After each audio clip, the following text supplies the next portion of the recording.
Ассаламу алейкум. Бүгін біз осындай тақия, хит, тренд болып жатқан тақияны тоқимыз. Міне қараңыздар, қандай әдемі тақия. Төбесіндегі шошайып тұрған барлығын қалай тоқу керектігін барлығын үйрететін боламын. Мастер-классымда до конца көрсеңіздер болғаны. Мен осындай макраме жіпті алып тоқыдым. 2 мм деп айтты маған. 2 мм әппақ жіп, жылтырап тұрады кішкене. Крючогым 3-5 мм. Мына жерде камераны жылжыттым, ары-бері қозғадым. 3-5 көрінген жоқ. 3-5 мм. Енді бастаймыз. Мен ұшын күйдірген жоқпын әлі. Бәрін біткеннен кейін бірақыла күйдіріп жібімізді тығып қоямыз. Енді осындай кольцо аламыз, дөңгелетіп аламыз жібімізді. Сол дөңгелетіп алған жіпке бір воздушный петля аламыз.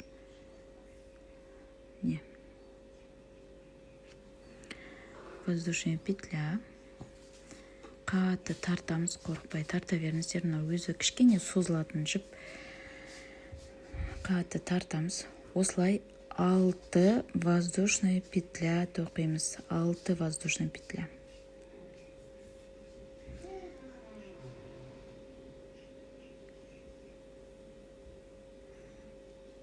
Содан ең бірінші тоқыған воздушный петлямызға біз соединительный столбик жасаймыз. Міне, соединять еткеннен кейін жібімізді қорықпай қатты тарта береміз. 2 воздушный петля. Осы ортаға қазір біз 12 столбик с одним накидом тоқимыз. 12. Міне, біріншісін тоқыдық. Осылай 12 столбик с одним накидом тоқып шығамыз.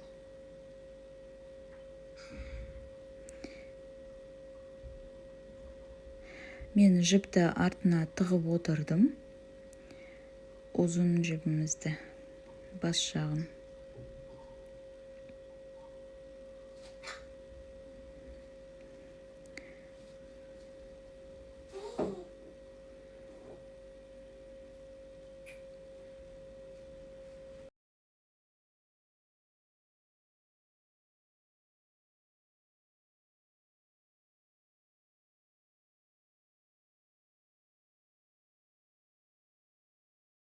Міне мен соңғы 12-ші столбик с одним накидом тоқып жатырмын. Бұл бізде 12-ші столбик с одним накидом. Енді біз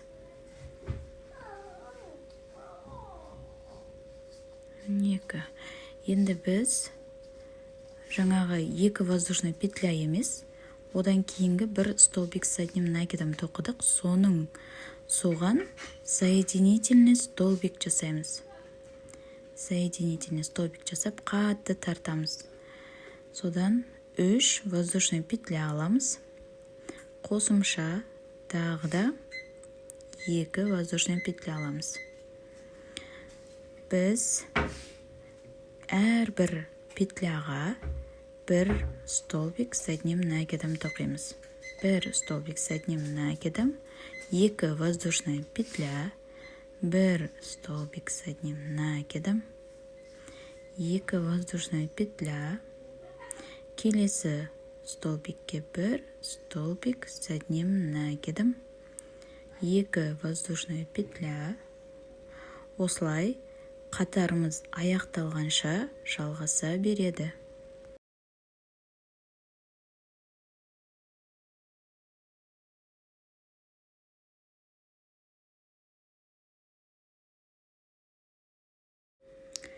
Соңғы міне 2 воздушный петля. Соединять етеміз біз. 1, 2, 3. Үшінші воздушный петляға біз соединительный столбик жасаймыз. Тоқимыз. Қатты тартамыз жібімізді. жібімізді қатты тартып 3 воздушный петля тоқимыз. 3 воздушный петля. Әрбір петляға біз столбик с одним накидом тоқып шығамыз.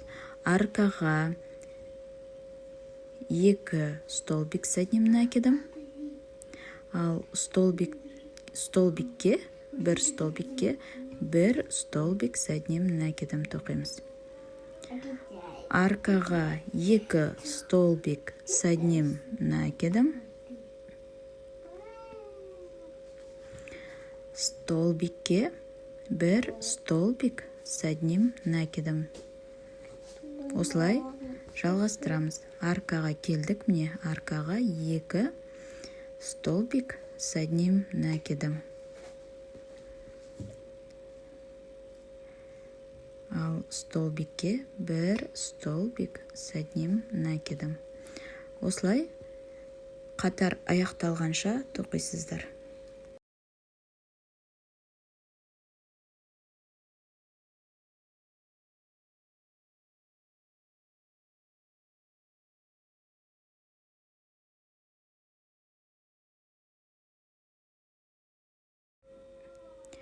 Міне бізде қараңыздар, әдемі дөңгеленіп шығып келе жатыр қазір. Енді осы қатарды аяқтаймыз. Әрбір столбикке 1 столбик с одним накидом, аркаға 2 столбик с одним накидом. Осылай қатарды аяқтаймыз.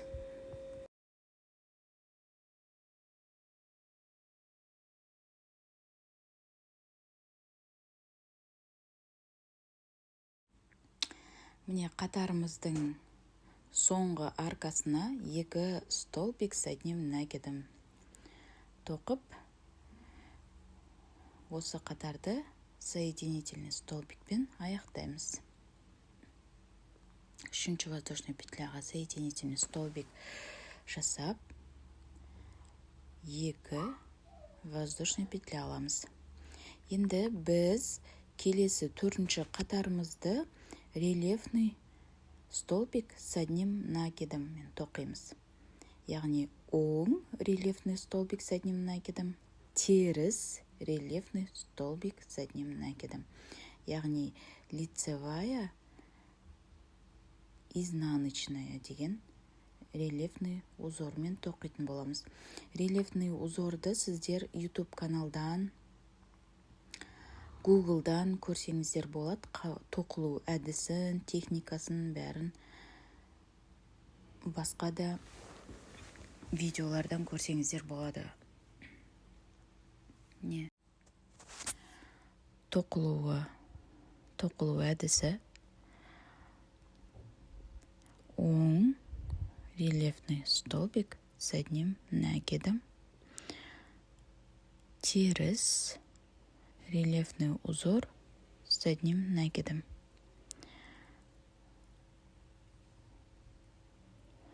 Осылай с одним накидом тоқып, қатарымыз аяқталғанша, осылай оң теріс рельефный столбик с одним накидом тоқып шығамыз. Міне бұл қатарды біз аяқтадық. Міне оң теріс қып тоқыдық. Кішкене жиналып тұрады, оған мән бермеңіздер. Ол солай жиналып тұру керек. Қазір оның несі ашылатын болады, жиналып тұрған жері.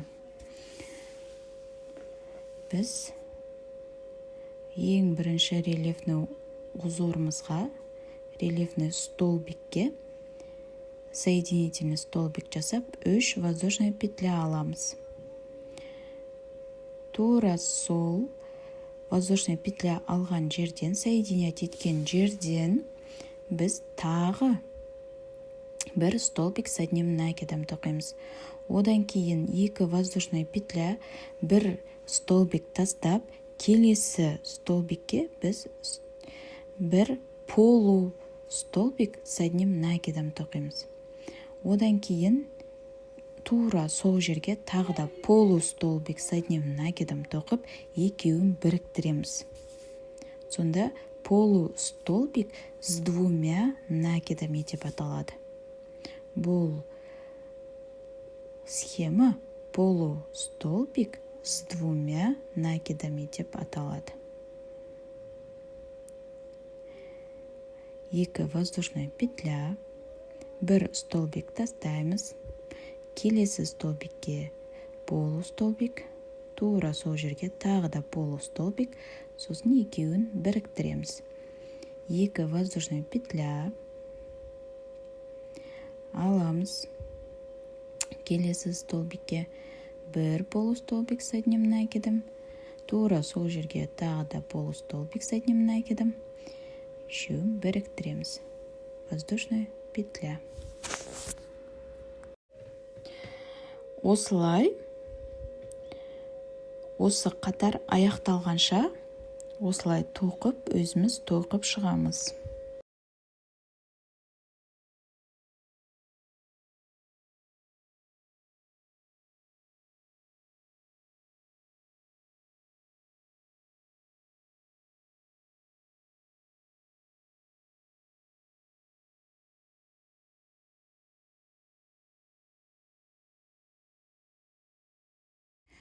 Міне қатарымызды аяқтадық. Бұл бізде 5-ші қатар. Енді соединительный столбик жасаймыз. Біз жаңағы алған 3 воздушный петляға соединять етпейміз. Біз енді бір столбик тоқыған, сол столбиктің үстінде петля бар, сол петляға соединять етеміз. Осылай дөңгелек болып шығады бізде. Бұл дөңгелекті шошайып тұрады төбесі, міне көріп тұрғандарыңыздай. Жинақы отыр. Енді соединять еткеннен кейін біз аркаға тағы да соединительный столбик жасаймыз. Арка жандағы аркаға тағы да соединительный столбик жасаймыз. Тура сол жерден біз 3 воздушная петля аламыз. Тура сол аркаға тағы да 2 столбик с одним накидом тоқимыз. Сонда барлығы 3 столбик с одним накидом болады. Әр аркаға осылай 3 столбик с одним накидом тоқимыз. Бір воздушная петля, келесі аркаға бір столбик с одним накидом, 2 столбик с одним накидом, және 3-ші столбик с одним накидом. Бір воздушная петля.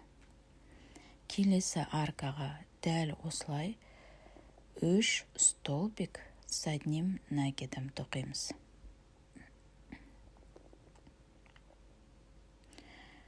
Өте оңай, схемада бәрі де.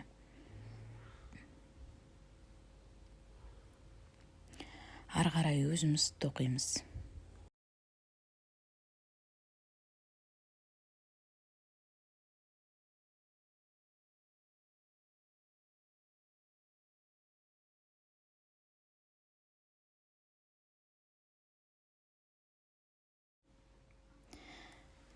Қатарымызды аяқтауға келдік міне. Соңғы бір столбик с одним накидом тоқыдық. 3-ші воздушный петляға, қатарымыздың басталған 3-ші воздушный петлямызға соединительный столбик жасаймыз. 3 воздушный петля аламыз.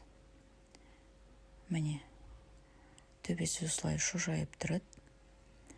Сол біздің фишкамыз. Мына жерде мен бір воздушный петляны ұмытып кетіппін. Кешіріңіздер. Қатардың соңында бір воздушный петля болған. Соединять етеміз. 3 воздушный петля аламыз қайтадан. Енді әрбір столбикке бір столбик с одним накидом тоқимыз. Аркаға да бір столбик с одним накидом тоқимыз. Әр петляға 1 столбик с одним накидом.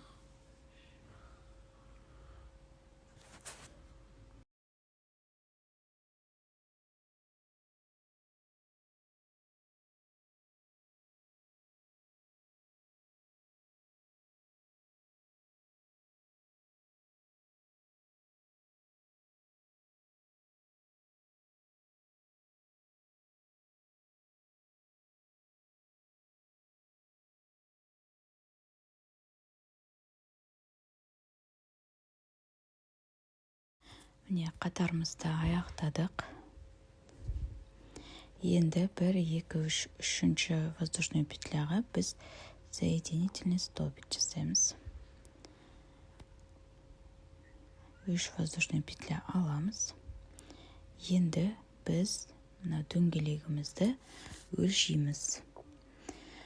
Менде 54 сантиметрге 16 сантиметр тоқуым керек. Менде басы 16 сантиметр болу керек. Менде қазір 14 сантиметр. 14 сантиметр болды. Енді тағы бір қатар тоқсам, менде 16 сантиметр болады. Сонда 54-ке 16 сантиметр тоқисыздар. 54, 56, тіпті 60-қа дейін осы 16 сантиметрді тоқи берсеңіздер болады. Оған қатты разница жоқ. 3 воздушный петляға біз қосымша 2 воздушный петля, барлығы 5 воздушный петля болды. Келесі аркаға, столбикке біз 1 столбик с одним накидом тоқимыз. 2 воздушный петля, 1 столбикті тастап, келесі столбикке 1 столбик с одним накидом тоқимыз. 2 воздушная петля. Нәжеде светім өте сондай көзімді ауыртып жатыр. 2 воздушная петля, 1 столбикті тастап, келесі столбикке 1 столбик с одним накидом. 2 воздушная петля, 1 столбик с одним накидом. Осылай қатар аяқталғанша өздеріңіз тоқсаңыздар.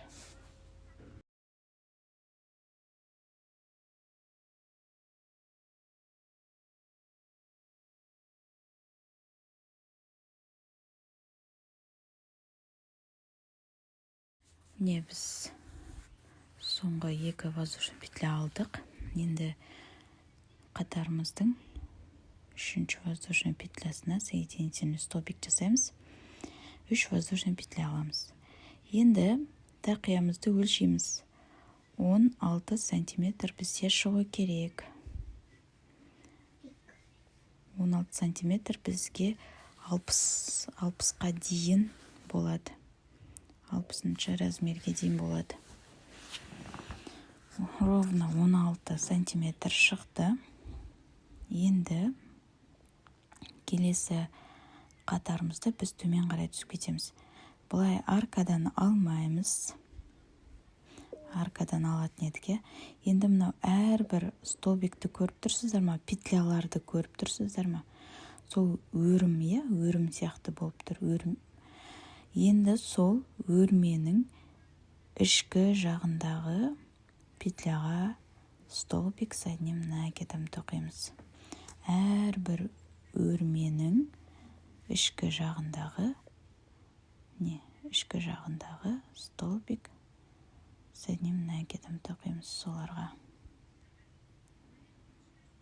Ал сырт жағы бізге осы тақия аяқталғаннан кейін керек болады. Кеттік. Келесі бізде петлямыз ішкі жағынан алдық. Осылай әрбір петляға ішкі жағынан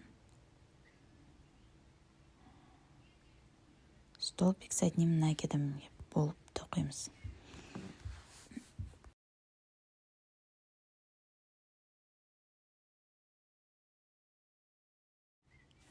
Шатаспаймыз.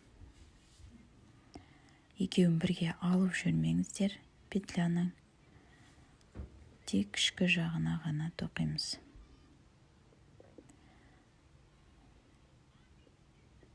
Тақиямыз аяқталғаннан кейін белгілі болады.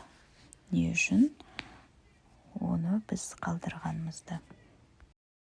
Ал енді түсінікті болса, ары қарай өздеріңіз тоқысаңыздар.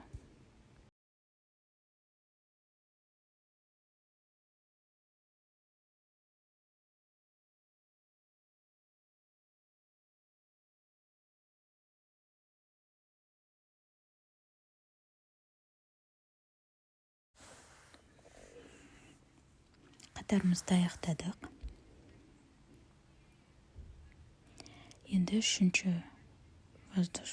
соңғысын тоқимыз. Столбик без накида. 1, 2, 3. Үшінші петлямызға, үшінші воздушный петляға соединительный столбик жасаймыз. 3 воздушный петля аламыз. Тура сол жерге полустолбик с одним накидом тоқимыз. 2 воздушный петля, 1, 2 столбик тастап, үшінші столбикке 2 полустолбик с 2 накидами тоқимыз. С одним накидом тоқимыз. 2 полустолбик. Тура жаңағы схеманы қайталаймыз. Тура төбесіндегі схема, тура осындай схема. Соны қайталаймыз. Бұл жерде 2 столбик тастаймыз ортасынан. 2 столбик тастаймыз. 2 воздушный петля.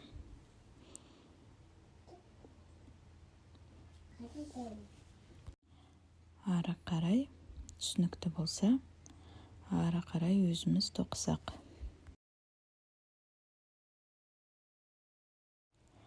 Міне тақиямыз. Міне мынау тақиямыз жиырылып келе жатыр. Өте жақсы жиырылып келе жатыр. Киюге жарамды болып.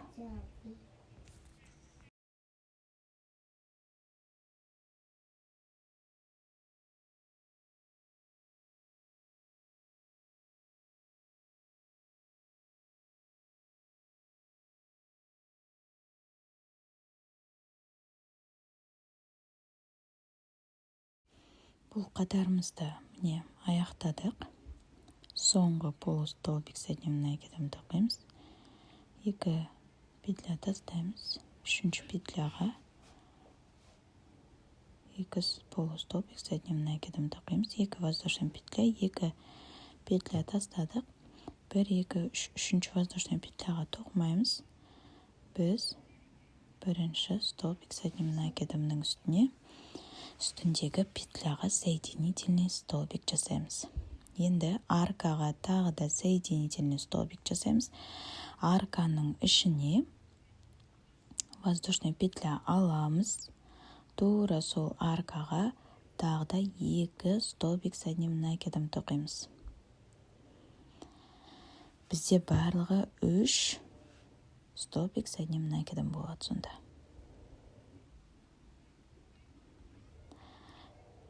Келесі аркаға 1 столбик с одним накидом, 2 столбик с одним накидом, және үшінші столбик с одним накидом.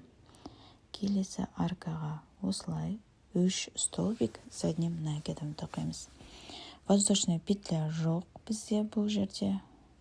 Тек қана әр аркаға 3 воздушный петлядан тоқып шығамыз.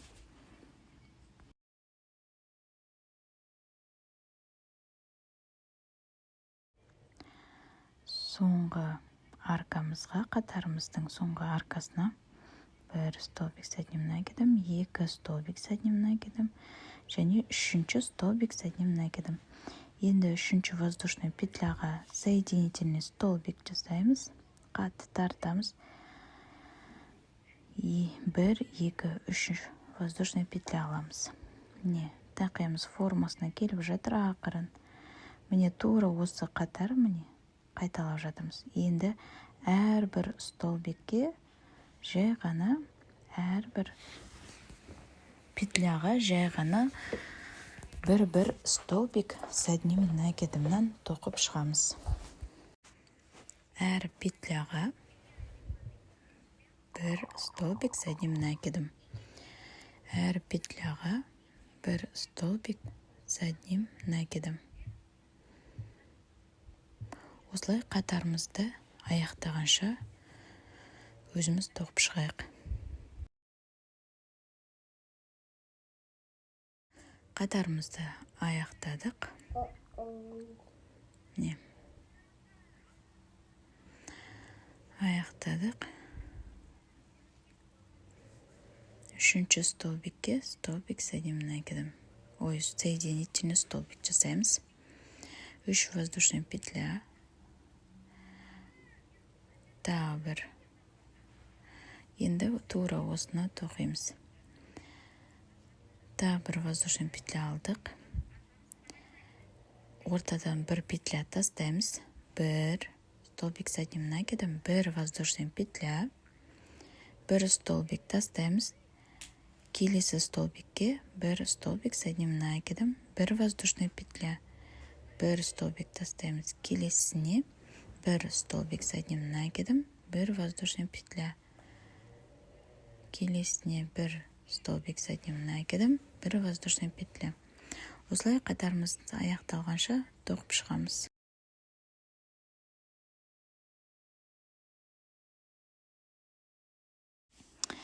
Қатарымызды аяқтадық. Бір воздушный петля аламыз. Осы қатарымыздың соңғы воздушный петлясы.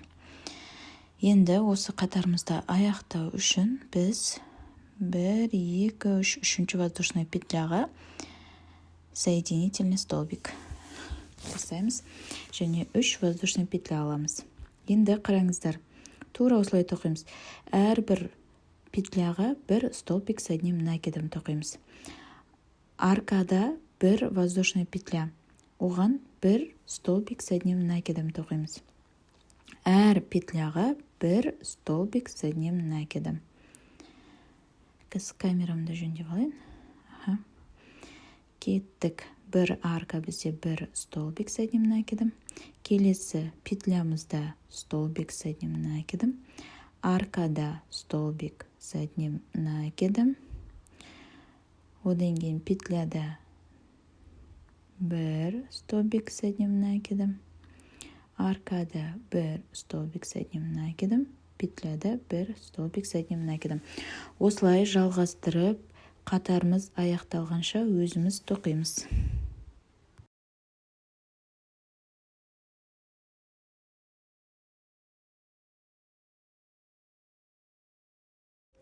Қатарымызды аяқтадым. Соңғы аркаға соңғы бір столбик с одним накидом тоқимын. Және 1, 2, 3, үшінші воздушный петляға соединительный столбик. Қатты тартамыз.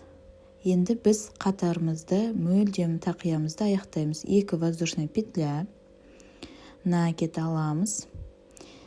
Келесі петляға біз полустолбик тоқимыз. Соединять етеміз. Келесі петляға полустолбик с одним накидом тоқимыз. Әр петляға бір полустолбик с одним накидом.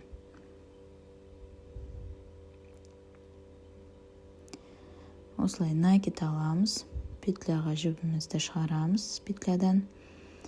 3 жіп тұрады крючокта, сол үшеуінен бірақ өткіземіз. Сонда полустолбик с одним накидом болады. Осылай қатарымызды өзіміз аяқталғанша тоқимыз.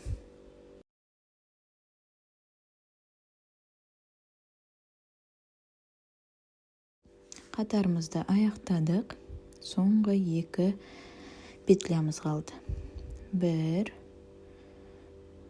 полустолбик с одним накидом. Келесі петляға соңғы екінші полустолбик с одним накидом. 1, 2 екінші воздушный петляға біз соединительный столбик жасаймыз. Соединительный столбик жасап, бір воздушный петля алып, енді қараңыздар, біз барлық осыны айналдырып тақиямызды соединительный столбикпен аяқтаймыз. Қараңыздар, әрбір петляға соединительный столбик жасап шығамыз. Әрбір петляға, келесі петляға соединительный столбик, одан кейінгі петляға соединительный столбик, одан кейінгі петляға соединительный столбик. Осылай әрбір петляға соединительный столбик жасап шығамыз. Сонда тақиямыздың аяқ жағы әдемі көрінетін болады.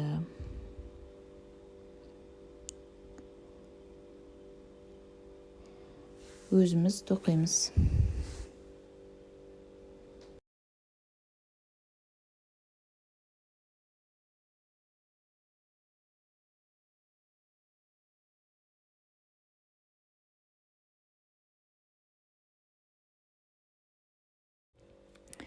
Қатарымызды аяқтауға жақындадық.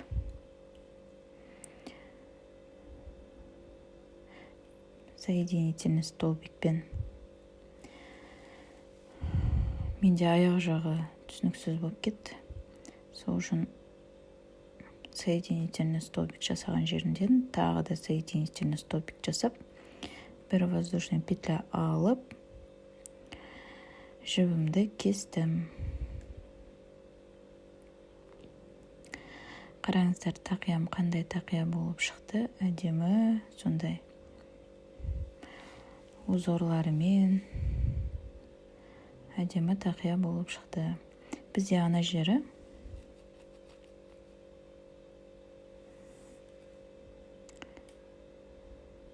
қатты тартамыз, қорықпай қатты тарта береміз. Мынаны отпаривать ететін болса, әдемі тақия шығады негізі. Енді біз жаңағы за заднюю петлю алған жерден өлшейміз, қанша шыққанын. Менде тура 8 сантиметр шықты. Сіздерде 7, 6 тоқсаңыздар да болады. Менде тура 8 сантиметр шықты. Негізі жөнже бөлше алмай жатырмын мына жерде. 8 сантиметр. Әдемі тақия болып шықты. Отпаривать ететін болса, тіпті керемет болады. Енді біз тақиямызды қайырып, за заднюю петлю тоқыған жерімізден сол жерді тауып аламыз. Қараңыздар, петлялары өзі көрініп тұр. Сол жердің артқы жағын тауып аламыз.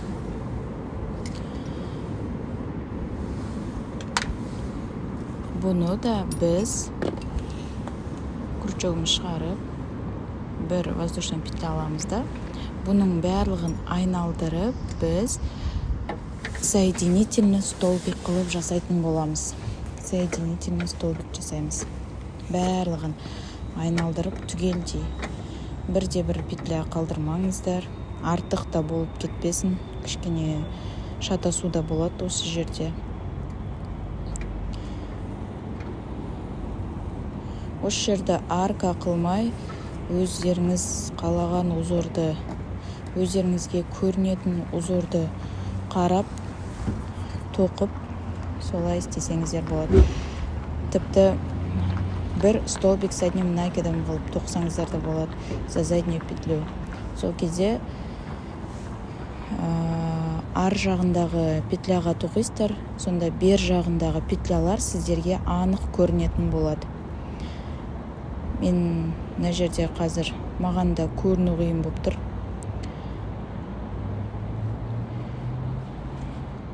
Камерадан. Сол үшін өзіме қарай тартып алып тоқып жатырмын. Осылай за переднюю петлю соединительный столбик қылып тоқисыздар. Ары қарай өздеріңіз самостоятельно тоқсаңыздар.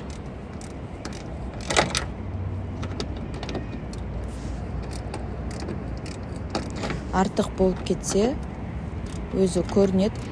Негізі артық болып кетсе волон сияқты болып қалады, волоны. Ал кем болса тарылып қалады. Сол үшін әрбір петляға сәйкес қылып тоқыңыздар.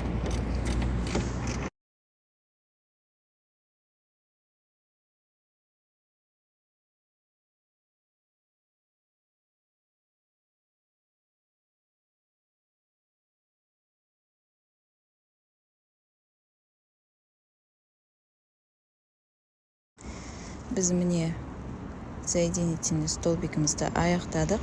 Бұл тақияның жаны, білесіздер. Бұл тақияның жаны. Қазір көрсетемін сіздерге.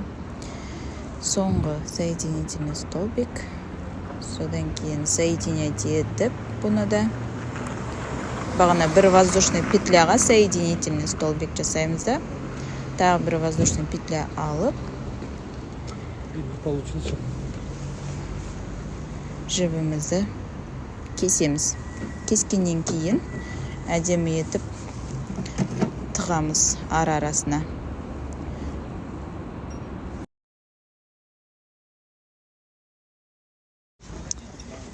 Біз міне жіптеріміздің бәрін тықтық. Ұшын ғана шығардым. Енді осыны күйдіреміз. Жібіміз жанат кәдімгідей. Сразу бірден жабыстырамыз жібімізді. Сонда жіпке жабысып қалады. Міне, осылай ұшын тартып шығарып аламыз да, күйдіреміз да, жандырып. Қатты үстінен басып жереміз. Сонда күшті жабысып қалады да, жіптер шығып кетпейді.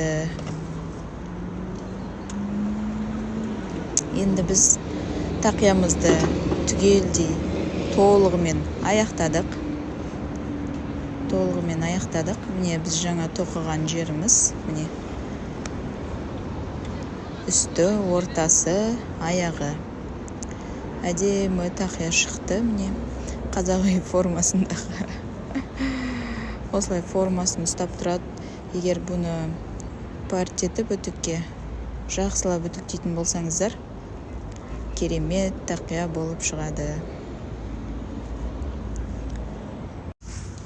Мен паритетпен бірден мастер-класстан кейін сіздерге көрсетейін деп, ең басына фотоларды қоятын боламын, қалай болып шыққанын.